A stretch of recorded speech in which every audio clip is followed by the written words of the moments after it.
Okay, welcome to the Senior Center in North Carolina. And I say that because we have actually had friends reach out to us virtually from Caldwell, Idaho, Caldwell, Texas, and Caldwell somewhere else. So Iowa. welcome to Ingrid's Craft Assembly Nook, and we'll get started. Today we're going to make a blessings jar. And even if you're not the greatest crafter in the world, or you don't think you are, it's not about the jar as much as what we're going to put inside the jar. So today you should have your craft kit if you stopped by. If not, if you're joining us on YouTube, then here's what you'll need. And I am going to move you down here so you can see my hands. So you're going to need a jar. It can be a taller quart-sized jar. It really doesn't matter. And the ring. You can also keep the lid in there if you want to. You'll just have to unscrew it every time. I provided a piece of paper that's been cut so that you can just drop things in there later. You'll need some little pieces of tissue. And if you guys want to go ahead and get your materials out of your jar and sort them kind of around where you're going to work, I would make sure that where you're working does not have a paper that you're working on, because something might stick to it that you don't want to stick to it. You'll also need a piece of ribbon. The ribbon needs to be long enough to go around the ring of the jar and tie a little bow. And we're going to use a label. I just did this on the computer. You could simply use only green and yellow and white pieces of paper and cut out a shamrock if you wanted to do a St. Patrick's Day blessings jar, or you could cut out a heart. It's up to you. And then you're going to have these random pieces of contact paper. And I just bought this at Walmart. You just, it's clear and you can peel the backing off. So that's what we have. And we're going to start with this largest piece. You're going to have the largest, you're going to have one that is half the size and a little smaller and a strip. We'll put everything to the side except for the big one. And go ahead and peel the backing off. It should be relatively easy to do if you can get your fingernail under the corner. Once it's peeled off, and I'm having a lot of trouble, you're going to want to place it on your surface, your work surface, not near your, with the sticky side up. Basically, this is going to be your glue and your tape for this project. I tried to do something where you wouldn't have to have anything from home that you had to use, except for maybe a pair of scissors for this project, if you are joining us live today on Zoom. So this is about 6 inches by 3.5. And really what I did was I went by the jar. So you can make it a lot bigger if you have a bigger jar, whatever you want to do. And now you get to make a decision on how creative you want to be. Obviously, with my first one that I did, I just made kind of a stained glass pattern and just using the colors I wanted to. I didn't use all the colors. And if you want to just quickly think of something that would make you smile, I'm going to set mine in my kitchen window. And in a second, I'm going to, while we work, explain what the blessings jar is. So I think today what I'm going to do is use the yellow pieces, that's green, the yellow pieces as the centers to my flowers. And I'm going to sort of do a little flower pattern with the other colors in the back. Maybe my flowers will be red and orange. So that's what I'm going to do. It's not going to be even. If it really bothers you, you can take your scissors and cut, if you were doing flowers, a flower pattern. You may just want to take the blues and the greens and do what might look like an ocean or a lake, you know, and just mix those. That would be really pretty, kind of like that on your contact paper. And basically, once you stick it down, it's stuck. So whatever you decide to do, do it. And you need to overlap the edges. We're going to trim that off. So just kind of think of what you might want to make. And while I'm working on mine, I'm going to tell you where I got this idea. I'm not the first person to think of a blessings jar by any means, but there used to be this lady in my church. She's passed away, and her name was Sue Mast. And she was a retired school teacher who always did our children's sermons. And one Sunday, it was the beginning of the year, right before the first of the year, and she had the kids all huddled up there, and they were just captivated by her. She was really funny and really serious and just really a godly woman. And she sat there and she had a jar and she said, "Children, I got this jar. Actually, it was a chow chow jar that I got from so and so. Here, smell it." And they're all smelling it and we're all laughing. But then she took a serious turn and she said that she had gone through a really bad time with her health a couple years back. And a friend of hers gave her a jar and wrote on it, "Blessings jar." And she said, "Every day for that year, I wrote down something good, a blessing, maybe something somebody did for me, maybe something that I saw that made me smile, maybe it was a Bible verse, whatever it was, I wrote it on a little piece of paper and stuck it in my jar." And she said then when she would have moments when she was down and out, maybe she had gotten a bad report from the doctor, maybe she was lonely, whatever it was, in pain, she would get out her blessings jar and empty it onto the table beside her there at the sofa and start reading the many blessings that she had written for however long it had been. And she said within a matter of minutes, she wouldn't have to get through all of them. She would realize that there were things in her life that were special and wonderful and good, and that this is just another one of those times where it's just a rough patch. So I did this, and it really was a lot of fun. I did not do it every day. I didn't have time for that, but I did write things down, and I found that it could be anything. One day I was walking through the park with my son, and a duck was in the middle, and it was upside down, and I just thought that was the funniest thing. And I don't know, so I went home and I wrote down "upside down duck." He stayed under the water for a long time, and it was just funny looking.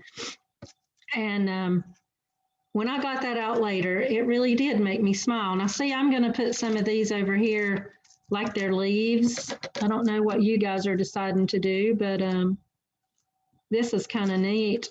It's a lot different than the first one I did. But you just keep doing these. But anyway, so I was trying to come up with a craft that we could do for March. And of course, St. Patrick's Day came to mind. And then I thought about blessings, because there's all those Irish blessings, which I left in my office. And I really had some good ones, some funny ones and some serious ones. But anyway, I happened to remember the blessings jar that Miss Mast had done so many years ago. And I thought, that's perfect. After the year we've had with our ups and our downs and our this and our that, and we've had moments where things have not gone exactly like we had hoped. And so this is a good time to start one. And I'm thinking, we don't have to do it every day.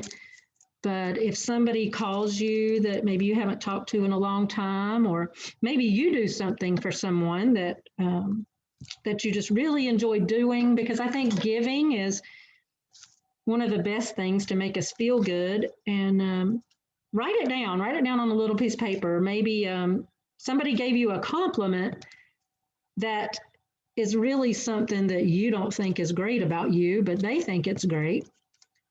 You can remember that date, maybe just write their name and the date on it and put it in your jar. So right now I am just filling in the blanks with colors that I did not use in my flowers, and hoping that this is going to look kind of neat. I don't know if it will or not. Oh, I missed. So there we go. sometimes just getting to do things that we haven't been able to do in the last year can be a blessing in itself. I know I've heard of people getting out a little more now that people are getting vaccines, and the senior center is going to open up Monday for a little bit of stuff. We're going to start with the computer lab and the fitness room and the pool table, the billiards. So if the guys want to come back and start, and girls, guys and gals want to come back and start shooting pool, that would be awesome. We'd love to see everybody. We have a lot of restrictions and a lot of rules still, which will take some time to get used to, but basically you just need to register for a time, call ahead, and we will make it happen, and it'll be good. Now, hopefully you're almost finished, or you are finished. I've been talking forever, and I'm almost finished. And when we get to a point where we can stop, we're going to trim the edges. So if you're already to that point, and see how I'm just overlapping the edges under here somewhere, I need one more. I'll do another pink one. It's kind of light. Okay, so when you finish, I don't know if you're finished. I'm going to take a gander. How are you doing, Vicki? Give me a thumbs up. Oh, you're not there yet. Okay. Mary's joined us. Hey, Mary. I'm going to put one more blue piece right here because I see a, and you'll know that it's all covered when it's not sticky anymore, of course. So now, like that. What I'm going to do is flip it over. Oh, and you can kind of see my flower pattern. Can you see that? That worked out kind of good. That looks good. Yeah. So there we go. I'm surprised. So you can be as creative as you want to. I think the other thing I would try would be just blues and greens and light blue and all that, because I think they look like water. I like blue. Of course, I like green too. Okay. So then we're going to take our trusty scissors and just cut right along the edge of the contact paper so that it trims off all those hangy things like that. Yeah. Of course, if you're watching on YouTube, the recorded version, you can speed this up, slow it down, turn off my rambling, whatever you want to do. Yeah, it's just like that. Okay. I think you also could take the tissue paper and a little bit of Elmer's glue diluted with a little bit of water and a paintbrush, and stick the pieces of tissue on there and just paint over them like a Mod Podge, and I think that would work too. Okay, so now we're to the point where it's all trimmed, except for that one little guy right there. Oh, no, he's not hooked. Okay, so don't crease it, just fold it in half until the edges are together, like that. I'm just going to round it off just to kind of make it prettier, like that. And it doesn't have to be exact on each side because that's just really not important. But that's all I did. So now the edges are rounded off. And I can see how uneven this is. It's going to be interesting. Okay. Now, we're going to put this to the side, and I want you to find you have 3 pieces left, the largest of the 3, and your label. Okay. And take the backing off of the contact paper for the largest piece that's left and put it sticky side up. Okay. And then you're going to take your label and you're going to stick it face down. Okay. face down on the sticky stuff. Ingrid, what did you do with the corners? I put the edges together like so, and I rounded them. Oh, I just I missed rounded that it off. part. Yeah. And I didn't take much. You can kind of see right here. Just take the corner off. Okay. Okay.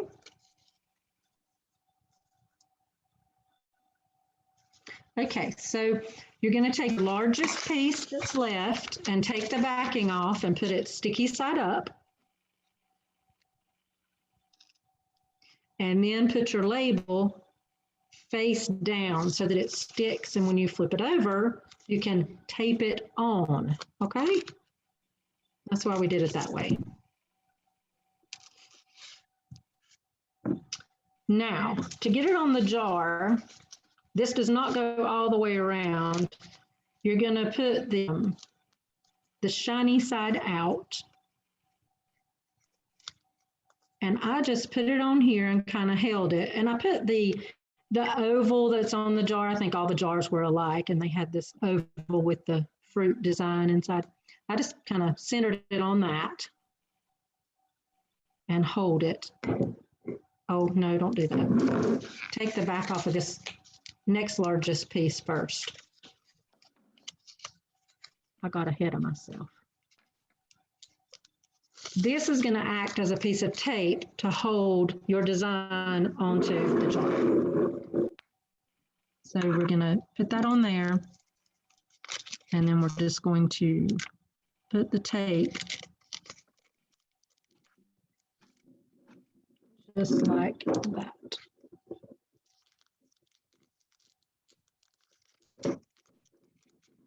Around so I can see it. And that kind of holds it in place. And then with to center that, kind of like that,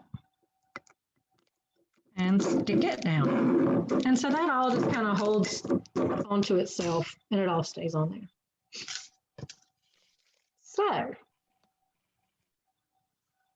we don't really need this piece. I had taped it on the back using that like a piece of clear tape, but I don't think it's going anywhere. If you want to do that, you can, but I really don't think it's going to go anywhere.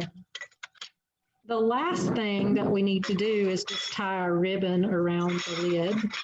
And you can use any kind of ribbon. If you have something prettier at home, then you can use that. This is just some red wired ribbon that I had, and I remembered I had red scraps of paper in there, so hopefully it'll match what you did. And this is kind of tricky.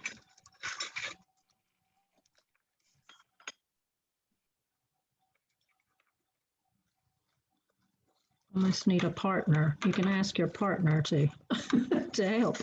Okay, so just tie, I think you can do a little bow. I think I made them long enough to do little bows. And with this wired ribbon, I really like the wired ribbon. I did my bow upside down. But anyway, turn it over. I like the wired ribbon because you can shape it after you get it on there. It's a little easier to work with.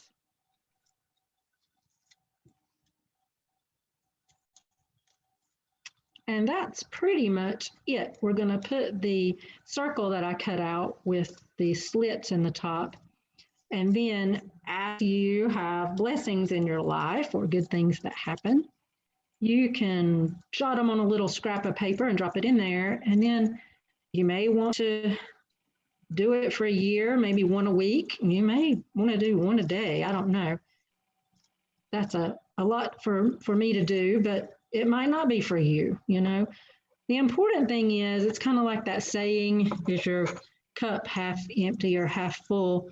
The important thing is to realize that even in our darkest moments, there are blessings. That annoying little bird that just woke you up this morning, it's actually a blessing because you can hear him. You have the capability to hear him. That right foot or knee that hurts all the time, you got up this morning and you put your foot on the floor waiting to wince in pain, and wow, it didn't hurt. That's a blessing. They can come in very small packages. I think the senior center opening up, even though it's just a little bit at first, is a blessing. And every person that has ever been blessed by just a hug, and we will get to that point again, or a kind word, or a kind act. They're all blessings. So that's our little jar and little story.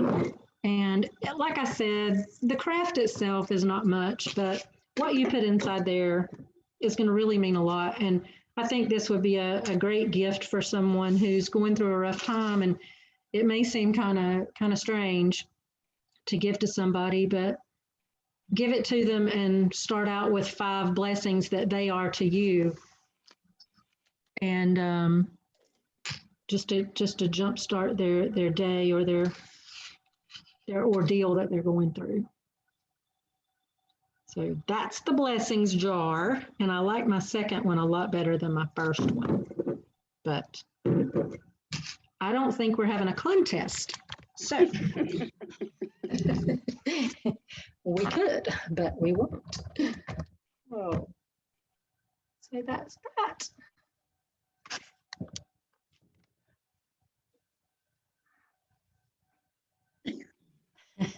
Still trying to tie a bow. There it goes.